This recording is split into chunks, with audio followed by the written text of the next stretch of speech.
নমস্কাৰ বন্ধুসকল, আজি আপোনালোকৰ মাজলৈ এটা খুবেই ভাল খবৰ লৈ আহিছোঁ।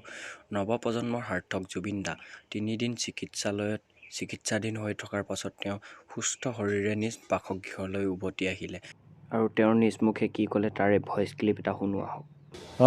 ঠিক হ'ল, একো নাই। মোৰ ছ'ডিয়াম লেভেল কমি গৈছিলে। মোক সেইটো আচলতে গম নাপায়, মানুহে কাম কৰি থাকিলেও গম নাপায়, আৰু সেইটো খোৱা বোৱাৰ লগত ডিপেণ্ডেণ্ট কথাটো। মই আকৌ টোপনি ক্ষতি কৰি আছিলোঁ প্ৰায় এমাহমান, আৰু খোৱা বোৱাটো গণ্ডগোল হৈ আছিলে। ছ'ডিয়াম লেভেল কমি গ'ল, সেইকাৰণে মই বেছি উইক হৈ গ'লোঁ, ফেটিক হৈ গৈছিলোঁ। চ' সেইকাৰণে হস্পিটেলত সোমাই দিয়াই ভাল। তাতকৈ 3 দিন থাকিলোঁ, আৰু আইচুন্দৰা মোৰ নিজৰ হস্পিটেলৰ নিচিনা। চ' তেওঁলোকে বৰ ধুনীয়াকৈ ট্ৰিটমেণ্ট কৰিলে। এতিয়া দৰৱ চৰৱ দিলে, আৰু বেছি দৰৱ দিয়া নাই, 2টামান দৰৱ দিছে, এমাহমান খাব দিছে। আৰু এতিয়া খোৱা বোৱাটো অকণ ৰেগুলাৰ কৰি টোপনি ক্ষতিটো কমাই দিলে আকৌ একেবাৰে ফিটফাট হৈ যাম। বাকীখিনি কাম সুন্দৰকৈ আগুৱাই লৈ যাম, আৰু মই এতিয়া সম্পূৰ্ণ সুস্থ, চিন্তা কৰিব নালাগে। Will rock. Thank U.